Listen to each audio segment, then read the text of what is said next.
Welcome to another episode of Builders, Budgets, and Beers. Today, we are joined with Jake Bruton of Aarow Builders out of Columbia, Missouri, and recently expanded into the Kansas City market.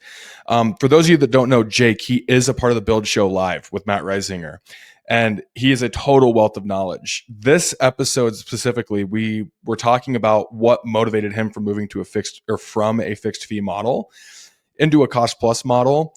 And the real motivator there was in 2015, he had nearly a $200,000 loss on a project, largely chalked up to poor communication and poor documentation. This is an extremely tactical episode, even going as far as how Jake is verbalizing or communicating a change order as an AWA, additional work authorization. It took me a minute, but I got it.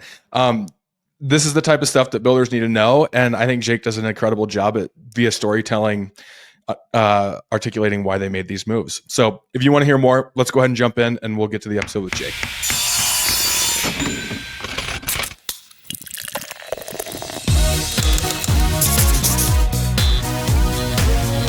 Alrighty, we're live. How's Jake Bruton's world?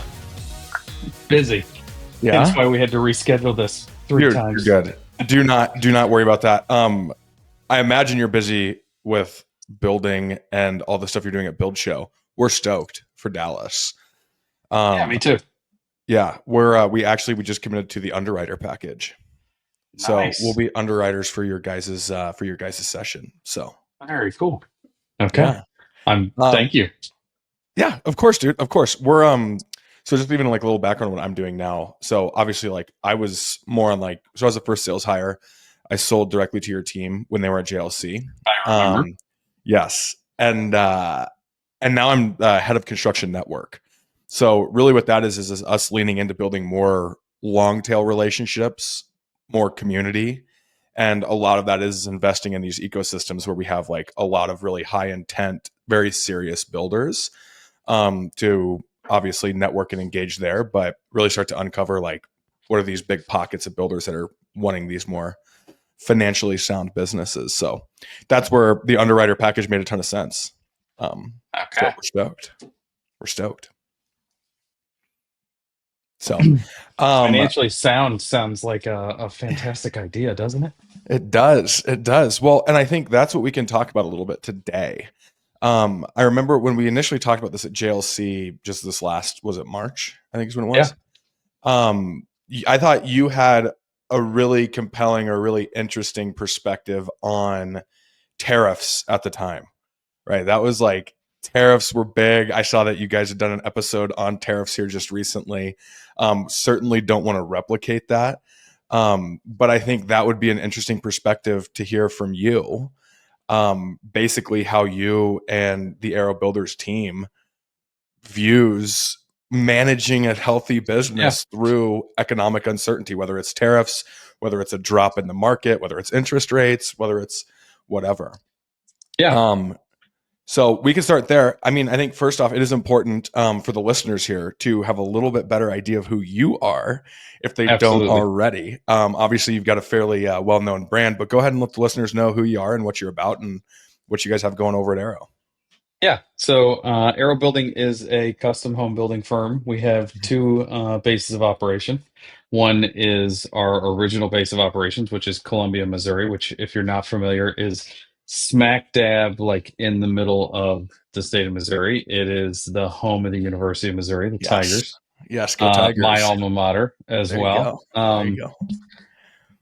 I'm the second generation owner. I bought the company from my parents in 2007. And a few years ago, we expanded into the Kansas City market. Columbia is only 150,000 people with the students in town. Sure. Kansas City is 500,000 people in the metro area. Correct me if I'm wrong, but students aren't typically buying custom homes or building custom homes, are they? Not in this neck of the woods. Maybe in a wealthier community, but not here. Yeah. And so it's a small market. And we were getting, because of the stuff that we put online, because of our online content, we were getting requests both from St. Louis and from Kansas City. Great. And those are the two larger cities in the state. Yeah. And Kansas City tends to be a little bit more of a West Coast feel. St. Louis tends to be a little bit more of a keeping up with the Joneses mentality. And Sure. frankly, if I was thinking that I was going to have to drive over in the morning and drive back at night, I wanted to be headed west so that the sun was at my back and then the sun was at my back, rather I than love the it. sun in my face in the morning and the sun in my face at night. And so I Yeah. decided to go west rather than go to St. Louis. So we went to Kansas City. I Um, love that. And I want to make a little comment on that because isn't it like just sometimes like the simplest decisions drive business decisions? yeah, It's like, I don't want to be driving to the sun in my face on the way home or in yeah. this huge gnarly sunrise on the way out. I thought if this is going to be a thing, I want this to be permanent. Love it. And if I'm going to have to go multiple times a week on a 2 hour drive, I don't want the sun in my face for 4 hours a day. Dude, I love it. That's hilarious. It's So, great. The self awareness is great. yeah. And so we expanded a few years ago into the Kansas City market. This year, Kansas City office is going to surpass our Columbia office in revenue. Love it. We have multiple employees over there now, and the bulk of our business is actually on the Kansas side. So Mhm. Kansas City bridges the gap. It's on both sides. Yep. It happens to be that the majority of the wealth in the state of Kansas actually happens to be right up against the Missouri border, and so that's why the majority of our business is on that side. We are a cost plus business, which means whatever your job costs, we add our profit and overhead to, and then that's how we make our money rather than a fixed fee, I love that which we were delineation. for a very long time. Yeah. And we actually moved to the cost plus model because it made us more cost effective in the long run. It Okay. is more work. It's a lot more legwork on our part because we have to track every penny Yep. rather than just guess at the end on whether or not we made money. Mhm. Although we were basically tracking every penny when we were fixed fee too, because we had to know whether or not we were making money. But we just lumped a big chunk on the end of every job to make sure that we were going to make money when we Interesting. were uh, fixed fee. And that worked well for us for a very long time. I mean, we were fixed fee from 1983 until 2015, probably. Dang. Good So run. a Yeah. very long time. And then I figured out that it was going to be easier for us to be cost plus, and it's been great for our firm. Um, Dude, I love it. so I do. I want to give you kudos for, a lot of people it's like, what does cost plus actually mean? Right? It's cost plus a markup. And I love how you delineated it, not, and you didn't just say cost plus our markup. You said cost plus our overhead and margin, which really is like what makes up markup. And I think I just did an episode with another builder, and we were talking about that. Like, if you're bidding jobs with a 15-20% markup, thinking that that's going to be your take home or that's your profit, you're going to get scorched. Right. So I think yeah, that was great that you just like delineated those two, profit and overhead. Um, I which hear is a, which is also a go really ahead. good point. Is that like in our industry, if you say, well, we put 20% is our markup, Mm-hmm. people will look at you, and even if they realize that not all of that is your margin, they have a hard time then processing that if you were a waiter, that would be a really piss poor tip. Like that wouldn't be a great tip if you took part of the business, the kitchen's money out of it and the restaurant's money out of it, and then you also got your profit out of it. Like Right. we make our profit as an industry tends to be what equates out to being a kind of crappy tip if Super we low were margin. wait staff. You know, Totally. these are not enormous margins where we're getting filthy rich. Totally. And I think that's like an even better riff on it is like, even if for the builders out there that are kind of like balancing the I've been fixed fee or fixed price forever and cost plus, like it's harder to sell because you're throwing this big like 20% number at clients, or they don't fully understand what that 20% markup includes. Just start pitching it as like it's our cost plus our overhead and our margin. And typically what we see in the industry, and this is like certainly like an average, is like builders will be running anywhere from like a 10% overhead on their business. So if they're doing $1 million, they've got about 100 grand in overhead, and they're Mhm. getting about a 10% profit margin. Obviously, you're wanting to drive that profit margin up as much as you can, because again, a 10% profit margin on a business is not a healthy profit. Like, it's not a big Yeah. profit margin considering other businesses. But even just from a sales tactic, like if you are a listener out there and you're thinking like, okay, maybe do I move to cost plus, or do I move to fixed price, or even probably more common, there hasn't been much thought put into the pricing model as a business. It's just we've always done it this way. You can kind of start to think of it that way. Yeah. And it doesn't matter which one you do, as long as you fully understand where your costs are and where your numbers are going. Mhm. You can make either one work just fine. Totally. We just figured out that it was going to make us more competitive because I didn't have to leave a big safety number on the backside when we were fixed fee, because I was adding sometimes upwards of 30 or 40% on big remodels. Now I still note that number to clients, but I Mhm. just call it contingency budget, and I don't Right. put it in my contract. I just say you need to have this available just in case we get into things. Okay. Explain that a little more, because I think like explain like what was the motivator in 2015 for you guys to move off the fixed fee. I think you did it like at like a surface level there, but I think this is where I think I don't know if the industry is thinking about the pricing model and strategy here as much as they should. More to your point of, it's just you can make money doing both. This is just how we do it. But what was Yeah. the driver for you to make that pivot? Yeah, so I had one project that I lost an incredible sum of money on. How much was it? We're on the Uh, Builders Budgets and Beers podcast. You got to share. How yeah. much did you lose? Uh, at the time, my business was doing about $1 million in revenue a year, Mhm. and I lost 180 grand. Dude, Uh, that's so devastating. Yeah, while 180 grand might not be a huge sum of money to some businesses, at a time where you're only doing $1 million, it was a lot. totally. Um, and it was money that I owed, not just money out of pocket. Like, it was Dang. money that I owed to someone else. And I went to the lumberyard and said, I can't pay this bill. And the majority of it went to the lumberyard. Yeah. And I was very lucky that I knew the person that owned the lumberyard since I was a little kid, because I grew up in the industry. I had worked at that lumberyard for 3 years during college. I Mhm. ran a shift for them. I had a really great relationship with him. And he literally said, how long or how much do you think you could pay off every month Mhm. without it putting you out of business? And I Right. said, I absolutely could write you a check for 4 grand a month without it like destroying anything in my business. Totally. And he said, okay, stop on your way out and talk to Gail in the accounting office.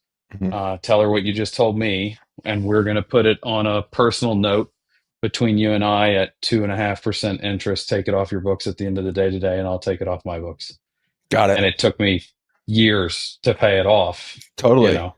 Totally. Uh, so it was a combination of losing money on that project, where I was like, man, and it was my fault partially, and it was partially client fault. Mhm. There was some nefarious actions on the part of my client. Sure. But I looked at everything and was like, man, if I was cost plus, that none of this would have happened. They wouldn't Sure. have had the ability to hose me over in any way. And I could have come out of this completely differently. Sure. Um, and all of those unforeseens wouldn't have mattered in this way. And I wouldn't have and I just kind of looked at things differently. And then I started reassessing everything.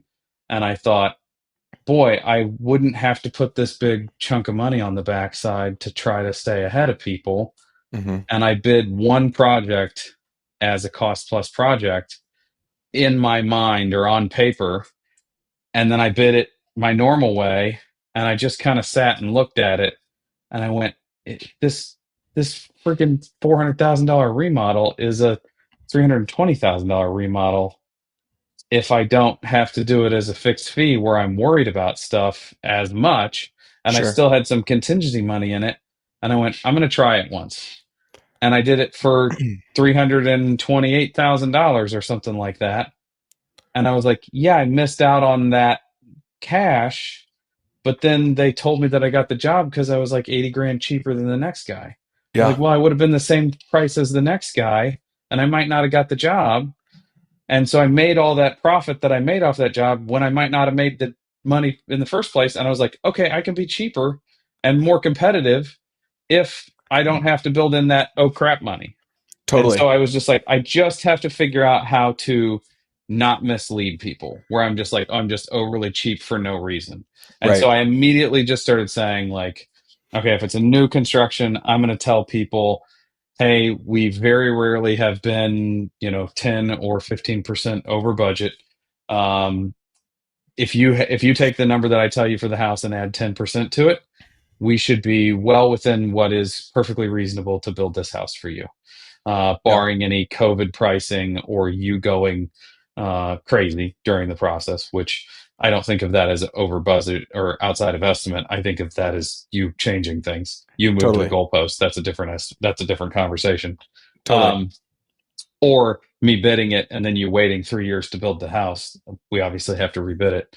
Right. Uh, Right. and then the other one is if we're doing a renovation, then that contingency money scales basically on age of house, scale of the renovation. So sometimes I like if it's a we did a project for one of our or for our contract attorney, and Okay. we're about to do another one for him. And I'm literally going to say, I need you to add 50% to this for contingency money because we've worked on this house already. And one of our project managers can hear me talking, and I can see his head Yeah. doing this. He's shaking his head. Yes, yeah, because we've worked on your house already, and we know that last time we tore into it, we found water damage and fire damage and bats that we didn't. What'd you say? And termites, yeah, And that termites. we would have no idea were there. Yeah. Yeah. Totally. So No, okay, so I think this is all great. Let's go back to the hosing that you talked about, cuz I think like for builders to really understand where things can go wrong. Obviously, you had a strong motivator, right? To go to cost plus. But in that project that you lost 180 grand or the nefarious actions, I think as you put it, what specifically was that on the fixed fee model that just totally dumped the project, kind of like an oh shit moment at the end of the job? yeah, so the part that the clients got one over on me was all the way through the project. Like on day one, we figured out that the house was actually hollow brick instead of wood frame. Okay. And we thought all along it was plaster walls with wood frame when we were doing all of our inspections. And so like there was a change order. And then it was kind of that way all the way through the project. And so when we were almost done with the project, I gave them a bill and they were like, "What is this?" And I was like, "I'm not sure what you mean. Like this is just another progress payment." And they're like, "Well, this bill's for 300 and something thousand dollars and we only owe you another 100." And I was like, "No, we have all of the other stuff, like all the change orders all the way through the project make the total almost this plus the other 45 that we still have coming." And they were like, what are you talking about?" And I was like, all of the change orders add up to this. And I like walked out to my truck and got my computer and I was like, all of these change orders. And they were like, we never agreed to any of that. And I immediately went, oh, every single one of these change order conversations happened after hours with just they and I on the job site because they quote unquote can't meet during the day. Yeah. And they were just like saying yes all along. And I was doing at the time, we operated for the most part on a handshake, very Yep. Midwestern market. Of We course. barely had contracts on stuff, like our contract was 2 pages long, Hmm. sort of thing. So we didn't sign change orders, we just discussed them and kept a running total on a yellow notepad. And then I had like pictures of that yellow notepad in my computer so that we would have record of them. Uh, and they were like, we never agreed to any of this. And I was like, well, hold on. Like, why is your bedroom 2 feet wider than what it is on the plans then? And they're like, well, we didn't know it was 2 feet wider. And it was Yeah. like, oh, you guys were planning on doing this to me from the beginning. And they're like, we Brutal. don't know what you're talking about. And so then when I went to my attorney said, they absolutely owe you this money. They cannot claim in court that they didn't know about this. Um, to get this 180 grand, it's probably going to cost us 40 or 50, and we're Hmm. not going to get all of it. We're going to get a chunk of it. Hmm. And I know that this person makes about $90,000 a month worth of income Yeah. because he represented somebody that was a business partner and he knew exactly how much the guy made. Yeah. And they came back and said, we will be happy to spend 4 or 5 months worth of income to keep you from getting any of this. And Dang. my attorney said, you're going to be better off to figure out how to walk away from this. Dang. And I Dude, was like, but what that's a not right. And heartbreaker. my attorney said, I know that that's not right. Oh, dude. Devastating. Yeah. What was the feeling? I mean, truly just beside yourself. I mean, it took years for me to not just absolutely want to drive my truck through their house. Right. You know, Right. it was brutal. Damn. And I had a project manager that wanted to quit over it because he thought that I was in the wrong because I didn't just sit him down and go, look, they're hosing us. They're like, I was trying to be the bigger person over the whole thing. Right. And eventually it got to the point where I had to sit him down and like walk him through everything. And then he was like, well, why didn't you just tell me all this? And I was like, because it doesn't do any good for me to sit here and whine about the money that I'm losing on the thing. Yeah. Like, I just tried to explain to you that they were trying to rip us off and leave it at that so that I could be done talking about it. We had an electrician that was pissed off at us for a year that was like, man, you owe me. And I was like, I paid you the money. It took me 60 days to pay you.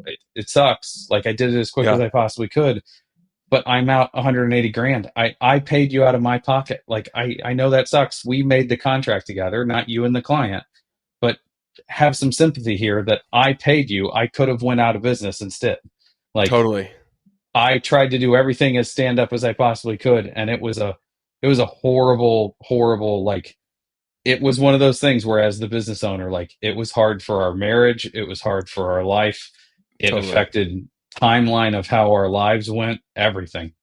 So Totally. Totally. yeah. Damn, dude, that's an incredible story. Thank you for sharing that. And even more, just to like bring it full circle, like had you been on cost plus, that you're saying that wouldn't have happened. Well, effectively, the way our cost plus contract is written is we spend the money, you owe us for it. Now, Hmm. we try not to treat it like that. We don't treat it as an open checkbook. We want the accountability there. Hmm. But if it comes down to it, our contract is basically written as if that money goes into the project and that was specified in any way in the plans, as long as we're not putting in a swimming pool that wasn't accounted for, Yep. you owe us for that, Yeah. you know. And And so go ahead.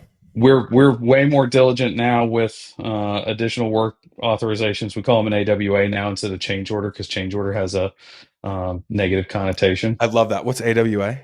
Additional work Additional work authorization. authorization, and that's not a term that I came up with. Another builder friend that I respect highly said that, and I was like, oh, hold on, That's we need to good. discuss this. Yeah. Because change order does sound dirty, and it does sound like we're going to try to stick it to the client in some way because that's the way the industry thinks about it, you know. Yep.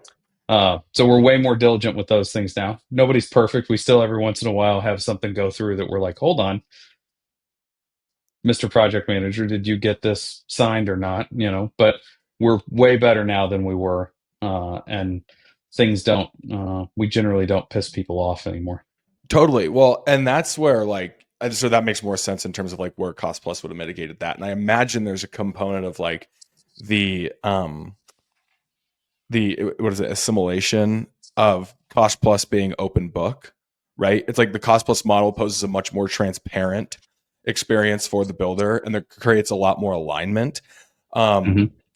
As I put it as like you can't plus what you don't cost. That's more from like the builder's view of like the emphasizing the importance of tracking every dollar that comes through your business from a healthy business practice standpoint. If you're not tracking every dollar, you're not making the markup, which translates into the profit margin, right?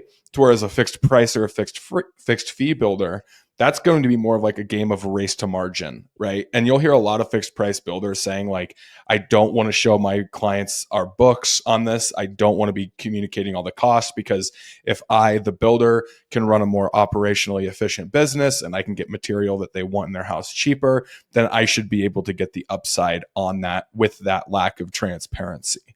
Mm-hmm. But I imagine like in your invoicing for this specific scenario, it was just like your scheduled invoicing or your progress billing, whatever you guys were doing. And then it was just like the lack of documentation or communication on the change order side that really got you. Is that fair? Yep. Yeah, absolutely. Damn. Yeah. Okay, cool. And It you made a was the comment. Go trust ahead. and handshake way that we operated. Totally. Here's the house. Here's the scope. Based on what we know, we can do it for this price. And then you guys just got scorched. Yeah. Yeah. Dang. Okay. I can't remember if it was this conversation or if it was one of your recent posts, but I think you had mentioned that cost plus is more, correct me if I'm wrong, but more labor intensive or more time consuming. It requires more diligence. Let's hear a little bit about that.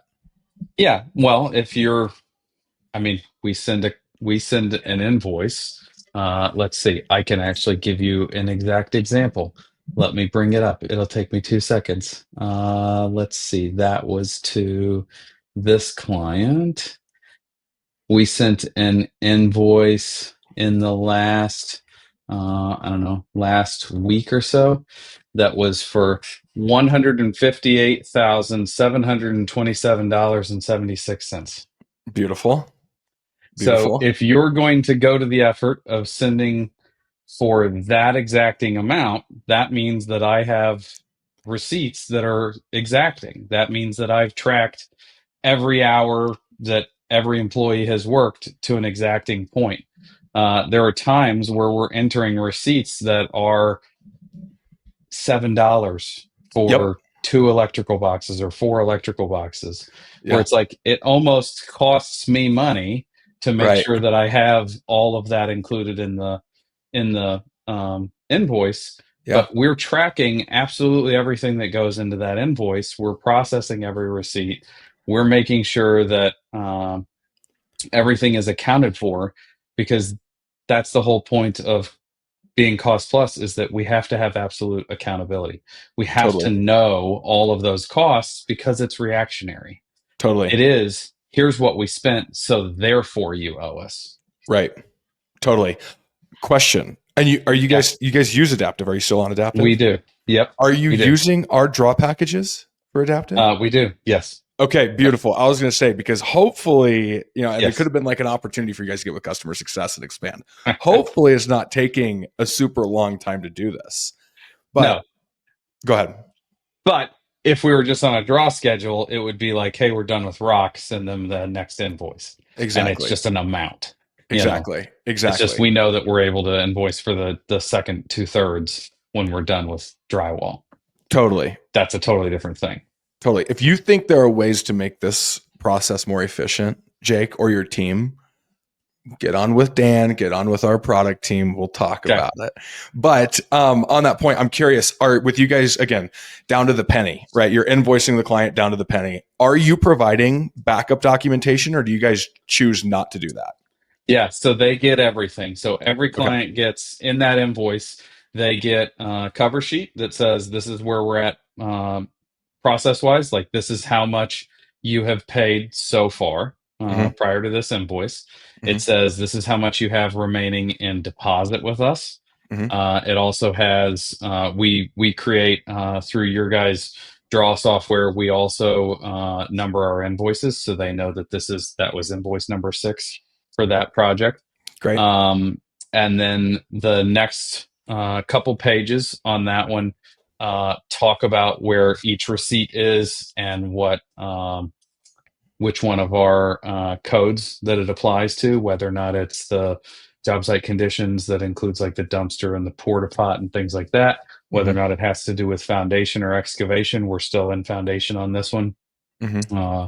And so they can see how each one applies. They can see who it's from, and a quick note on what it is and the Mm-hmm. total. And then it also shows what page it's on. And then Mm-hmm. there is a copy of every single receipt. And those are just not to kiss your guys' butt. Those are plug and play click buttons for Yeah. our office manager to pull all that over. Great. And so all of that gets exported to them. So that invoice is 30 pages. Great. And so sometimes that, for some clients, that doesn't matter at all. They look at the cover sheet and they write us a check, and they Totally. don't care. And sometimes that's a bank client. Sometimes that's a cash client. It just depends. Mm-hmm. And some clients like these, this client has actually said, hey, can I get a breakdown of what the hours were further than what you've already provided even? Hmm. Like, can you help me understand what the project manager's hours were since the last invoice, like what he was actually working on, not just a total of the number of hours that he's worked. So it's a push pull depending on who we're working with. Hmm. Uh, and it's sometimes it's one way, sometimes it's the other, but we try to give them as much information as possible. I have never had a client since we started invoicing this way say, well, I don't owe you for that, Totally. because Beautiful. there's no question on whether or not it's got your address on it. Yep. I can point at your job and show you where those materials are, or I Yep. can call that sub and go, hey, can you talk to the client and tell them how you put this HVAC system in their house if they try, I've Totally. never had anybody go, I don't owe you for that. I've had people go, I don't have the money to pay you, Yeah. but that Different has no story. bearing on anything. Right. Well, and okay, so but that is a beautiful way to bring this full circle, right? Like on the job back in 2015 where you got just absolutely hosed. It really like boiled down to like a documentation and transparency comp. And this is Yeah. just like mitigating all of that. Whether the client reviews a draw schedule and goes line by line by line in the budget of what did we think this was going to cost, what did it actually cost, right? That's beside the point, but at least they have the documentation. You can point back on it and be like, hey, this is what we provided. This is what it looked like. These are the expectations per the contract. Yep. So, dude, I think Exactly. that's great. I think that's great. In terms of and I think, hey, this has been great so far. I'm curious, not to totally like spin the conversation or sidetrack the conversation, but when we were at JLC, we had talked about, a lot of concern with the tariffs. I'm currently selling a house and interest rates are like a huge conversation in terms of like what's happening with the market, and Mhm. interest rates obviously like directly impact builders. And this, my question to you is, and let's pick up a conversation on like, how can builders run more confident businesses from a financial standpoint when they're coming on whatever economic uncertainty it is, whether it is interest rates, whether it's a colder market, whether it is tariffs. Yeah. I'll let you riff on that, but Yeah. So pricing something that's very difficult. I went to a bank this morning with a client because the clients are going to be asking for an extension on time and for more money. We bid the house 2 years ago, and it's going to cost more than what it was when we bid it. mm-hmm, And most of that is price shift. Some of that is client choice, and some of that is us. mm-hmm, We're part of the problem too. In other words, of we're course. over budget on some things. Mm-hmm, Um, but when it comes to things like tariffs, that's a big question mark. Nobody could have planned for that, and because our markup is based off of the cost of the item, mm-hmm, there's a couple conversations that we generally end up having with people. One before the tariff conversation was always, well, what happens if I pick like a $10,000 bathtub instead of a $4,000 bathtub? It kind of feels like I'm yeah, being penalized and having to pay more just because I picked a nicer bathtub, but still you're just installing a bathtub. And mm-hmm, so I always talk to clients about um, it might kind of feel like that, but you're paying for my warranty and you're paying for me to burden the risk associated with your project sure. in my profit. That's part of me making money and staying in business is me being here to warranty that. Mm-hmm, Or for me to be the one to move it around the job site and protect it and everything. So mm-hmm, if I'm carrying that tub up the stairs and I drop it and break it, I'm going to replace it at my cost. It's not your cost. totally. That's an accident that I caused. I'm not going to charge you for that. So that $10,000 tub has a higher risk associated with it, and so my percentage doesn't go up, but my risk goes up, and so therefore you're not being penalized. You're just paying appropriately for it. Right. So while I don't raise my rate, yes, it does cost you more.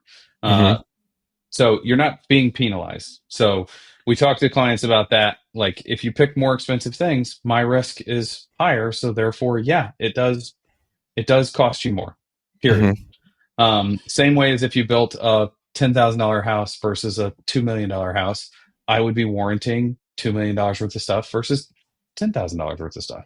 mm-hmm. And so clients generally don't have an issue with it once we talk about things like that. Um, I don't think I've ever had anybody really push back after we've had that conversation. Totally. Now, The tariff thing is like, well, but I'm putting in the same bathtub. And now, because of some decision made at a governmental level, I'm now paying 15% more for that item. Hmm. Well, how's that fair? It seems like you're just making, more money based off of an arbitrary thing. And Sure. so I kind of looked at the client and said, well, I kind of agree in that sense. Hmm. So I'm not installing a more expensive item. I'm not burdening more risk. Like I'm not installing something that's going to cost me more money to replace necessarily. Like Hmm. it might if I have to order it from overseas potentially, but it's not a more finicky item, Right. which a $7,000 faucet tends to be more finicky than a Seven $250 grand. faucet. What? No, That's a yeah, thing? That's a yeah. You thing? price something from Waterworks, and you'll see what I'm talking about. That's Anybody insane. who's worked with Waterworks before knows. And they also know that Waterworks, no offense to Waterworks, if they're a sponsor or anything, No, no, no, they no. you got to figure out how to ship it with all the screws in it next time. They never send you all the You're screws. spending Anybody who's 7 grand on a faucet. It better come with the damn screws. that's the boutique manufacturer thing, Yeah, yeah, Uh, sure. so there's there's there is a little bit more risk on my part because I'll have to pay the tariff if I have to replace it as well. Sure. But what we've decided is if we can directly relate the tariff uh, to a before and after price, Hmm. then we'll charge you our markup on the pre-tariff price. You will Got it. still pay the tariff to the manufacturer or the supplier or whatever. So, for instance, we have some windows coming from Europe. The tariff on those windows is going to be like 8 grand. We're going to subtract that 8 grand off the cost of the windows and then calculate our markup. You're still going to pay that 8 grand tariff. It's Hmm. still going to be in the price of your windows, but we're going to subtract that 8 grand off because when we bid the windows and when we bid the house and we signed our contract, that tariff wasn't on the horizon. It wasn't part of the conversation. Are those tariffs like clearly outlined when you're getting cost from the European window manufacturer? So in some instances they are, in some they're not. So that's part of the conversation as well. So that Sure. was the conversation that I had with our client was I said, if we can easily figure out that it is a direct tariff cost, I'm happy to do that, but I'm not going to have our office manager or our project manager spend 2 weeks trying to figure out if the cost of that light going from 65 to 85 is a tariff thing or if it's our electrician or our electrical supply house trying to raise rates to Totally. make more money. So Totally. we have to know that this is a tariff thing. So the window supplier that we work with, European Architectural Supply, they put a line item and said, here's our predicted tariff. If it's more than that, we'll cover the rest of it. And we'll charge you that tariff when they show up if the tariff's in place because it's not in place yet. Sure. Siga is another manufacturer that we work with. Their stuff comes out of Switzerland. Hmm. They know that after this date, if that stays in place, this is what our price difference is going to be. So there's some simple ones like that. But when you get into like all of our electrical components that are coming out of China or Taiwan, everybody's raising their rates, even the stuff that's not manufactured in China or Taiwan. And so then there's this like, maybe, you Totally. might have a harder time determining that. Totally. So No, I mean, no, I think that's like very tactical. Like that's a strong takeaway for the listener in terms of how they can approach that. This could just be like short-sightedness on my end, but like how real are tariffs currently? Because I know it was a ton of buzz. Like it was like the sky is falling, the world is ending, like Donald Trump's going to ruin the economy with all these tariffs.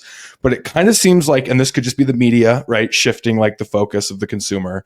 But how like real are tariffs now? And are they as violent as the market might have thought they were going to be? yeah, so I mean, they all existed before this Exactly. conversation started, right? Right. There are some things that did go into effect, but for the most part, I think everything is still on hold. Hmm. Everything that we had real panic measures about is on hold at this point. I think the electrical components side of things and the nail and screw and fastener side of things is probably going to take the hardest hit because Taiwan and China Sure. are in the like 100 to higher percent tariff rate. Sure. So that's probably the part that we're going to see the worst, but I don't think that we're seeing it yet. Okay. I think it's still and I could be wrong. I'm not a political pundit in any way. Yeah. I think it was posturing for negotiation reasons. I Tell everybody we're going to charge the hell out of you, and then you'll come to the table. That's the theory that whether it's right or wrong. I don't make a comment on that, but yeah. So. Yeah. I completely agree with you. That's been my general takeaway. Just like, again, going from this, like, create the panic, market freaks, and then it's just like kind of cooled off. And there's been a lot of deals cut around this. To your point, China and Taiwan are still like the concerning ones. Kind of a side. Do you have something else you want to add on that? Well, I will say that when all of it came through, I went and looked at the list of the president's list of who's getting tariffs and for what. And I have to admit that I feel like I'm pretty darn good at geography. Yeah. And I had no idea where the Falkland Islands were. Where is that? I don't even know. I had no idea that we traded with them. Yeah. So, where is it? And then there was another. I had no idea that there was another small country off the coast of Madagascar, off the coast of Africa, that we also trade with. Is that Seychelles? What country is it? It might be. And I had to look it up, and I was like, why are they at a 200%? I think, and I'm guessing what it was, 200% tariff. And I was like, oh, because we don't send anything their direction. It's a, sort of like, and I was just like, I thought I was really good at geography, and there were a couple countries that I was like, number one, I didn't know that country existed. Number two, I have no idea where it is. Totally. Side comment. And you made this with, like, you think like screws, fasteners are going to take like one of the biggest hits. I think there was a couple other pieces in there. Just out of curiosity, I feel like screws and fasteners is one of those things where it's like, it's a screw. What does it cost? 5 cents a unit, right? But then you think about the house. Yeah, and how many are you buying? 1,000%. So how much of that actually accounts for your budget? Or like how, like, if it even, that's not a budget, maybe like framing material, but like how much does that actually cost? Would you say on a home? You might have a $10,000 line item for fasteners on a $1 million house. Yeah. No. Okay, so $1 million is like representative of a market. Let's go square footage. Like if you had $10,000 worth of screws, like what would that be like So on a, say, $1 million house in our market, you might have a 3,000 square foot house. Dude. So a few dollars a square foot for sure. That's insane. I had no idea. Do you think that contractors are pretty good about like taking that into consideration, or do you think that they like that's something that tends to get missed or slept? I think it gets missed. Okay. I actually have a story. So my dad's a builder in Winter Park, Colorado. They build custom homes up there. And he made the comment that they had cut a deal with their framing sub that all nails, fasteners, I would imagine nails fall in that bucket, are a part of their bid.